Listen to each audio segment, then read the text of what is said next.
posisi menteri melakukan pengawasan itu dasarnya apa?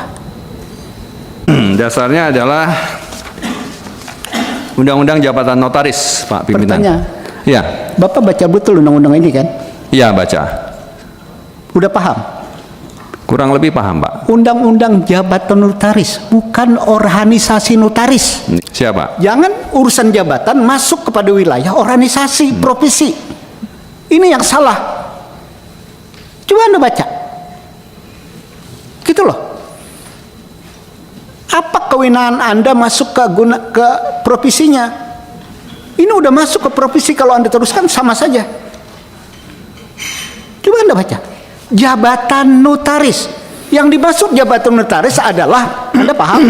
Tapi masuk ke organisasi itu tidak bisa, bukan wilayah Anda.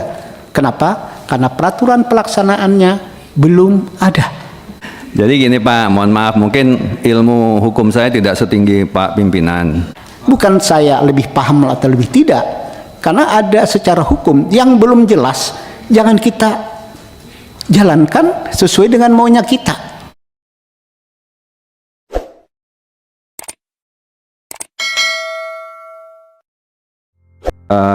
Pihak PP, Pengurus Pusat dan Pengwil akan melaksanakan rembuk nasional di hari berikutnya. Nah, rembuk nasional itu akan membahas 3 opsi, yaitu Kongres tetap dilaksanakan di Jawa Barat, namun tidak di Kota Bandung. Kedua, tidak dilaksanakan di Jawa Barat atau Bali, tetapi di tempat yang netral yang disepakati para pihak. Kemudian, apabila opsi 1 dan 2 tidak disepakati, maka Kementerian Hukum dan HAM sebagai pembina dan pengawas organisasi akan mengambil keputusan. Kemudian hasil rembuk nasional tersebut dituangkan dalam berita acara rapat yang disampaikan oleh Pengurus Pusat Ikatan Notaris Indonesia kepada Menteri Hukum dan HAM, yang pada intinya mengambil opsi 3, yaitu menyerahkan keputusan kepada Menteri Hukum dan HAM karena tidak terdapatnya kesepakatan.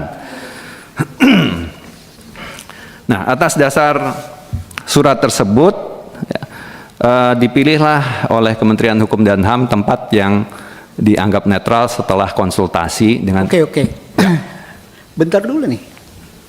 Yang bersurat itu PP sepengetahuan wilayah atau tidak? Yang bersurat adalah PP, Pak. Ya, itu Betul. catatan pertama. Ya. Yang lapor ke Komisi 3 itu kan wilayah. Betul.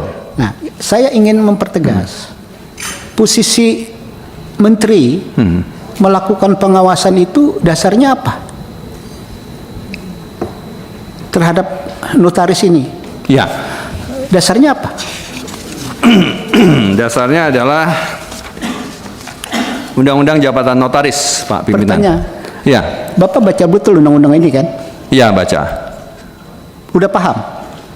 Kurang lebih paham, Pak. Undang-undang Jabatan Notaris, bukan organisasi notaris. Ya. Saya ingatkan, Pak Dirjen Ahu, Siapa? jangan urusan jabatan masuk kepada wilayah organisasi, profesi. Ini yang salah. Coba Anda baca. Gitu loh. Apa kewenangan Anda masuk ke profesinya? Ini udah masuk ke profesi, kalau Anda teruskan sama saja. Coba Anda baca. Jabatan notaris. Yang dimaksud jabatan notaris adalah, Anda paham? Tapi masuk ke organisasi itu tidak bisa, bukan wilayah Anda. Kenapa? Karena peraturan pelaksanaannya belum ada. Bapak Ibu sekalian, saya pikir presentasinya cukup ya. Kenapa ini masuk kepada yang non kewenangan Kementerian Hukum dan HAM, masuk pada organisasi profesi, mengatur lokasi, mengatur e-voting, mengatur ini. Ini bukan wilayah Kementerian Hukum dan HAM dalam Undang-Undang Notaris. Karena pengawasan terhadap jabatan. Bicara jabatan ini bicara tentang kesalahan-kesalahan jabatan yang harus ada hukuman dari kementerian, bukan organisasinya. Saya ingatkan. Yang dipresentasikan tadi adalah non jabatan. Kenapa non jabatan? Ini bicara tentang kongres, kongres, bicara tentang e-voting, bicara tentang ikatan notaris PP yang diprotes sama wilayah. Karena PP seolah-olah bekerja sama dengan Kementerian Hukum dan HAM untuk melegalisir semua ini jadi persoalan sesuai dengan Undang-Undang Notaris. Kenyataannya tidak sesuai menurut persepsi saya yang memahami Undang-Undang Jabatan Notaris itu. Mau dilanjut, Pak Tidak? Atau cukup? Jadi gini Pak, mohon maaf mungkin ilmu hukum saya tidak setinggi Pak pimpinan. Jadi kami membacanya begini Pak, izin. Mungkin Bapak nanti bisa membrief saya lebih lanjut. Lihat pasalnya aja Pak. Ya, lihat pasalnya Pak. Saya justru mau masuk pasal mau 67 baca dan 82 82. Pak, mau baca pasal 8. Ya, setuju Pak. Ya, saya mau baca pasal 82 ini. Jadi pasal 82, pasal 67 dulu Pak, kalau boleh mundur sedikit ya. Pengawasan atas notaris dilakukan oleh menteri. Apakah pemerintah tidak boleh Pak pada saat terjadi sengketa di dalam internal organisasi yang mana notaris, kan organisasi Ikatan Notaris Indonesia ini anggotanya notaris Pak ya, dan di bawah pengawasan Menteri Hukum dan HAM. Nah, apakah menteri tidak ada sama sekali dapat melakukan pengawasan terhadap organisasi ini yang memang anggotanya notaris? Izin Pak, ini ignorance saya, ketidaktahuan saya, mungkin Bapak bisa jelaskan. Saya Terima kasih bantu Pak. jawab Pak. Kalau bicara tentang jabatan, itu berbeda dengan organisasi. Kenapa saya baru ngomong di level itu? Karena peraturan tambahannya, peraturan melengkapi itu semua belum ada. Kalau ada, ya, ke depan itu kan bagian dari anggaran dasar, anggaran rumah tangga notaris. Kenapa? Pasal 82 adalah independen dan mandiri. Pasal 67 ya, mengawasi dalam menjalankan jabatan notaris. Kalau dua pasal ini jadi dasar dari pembicaraan Pak Dirjen, maka ada yang belum sempurna. Ada dua hal. Peraturan menterinya belum ada. Harusnya peraturan menteri dijabarkan pada anggaran dasar rumah tangga. Kalau dua-duanya belum ada, inilah yang belum bisa. Kenapa belum bisa? Di pasal 82 itulah independen dan mandiri. Independen tidak mungkin ada intervensi. Mandiri sama saja. Itu menurut posisi saya. Kenapa? Tadi sebelum kita masuk ke ruangan saya mengusulkan itu. Paham ya Pak ya? Bukan saya lebih paham atau lebih tidak. Karena ada secara hukum yang belum jelas, jangan kita jalankan sesuai dengan maunya kita.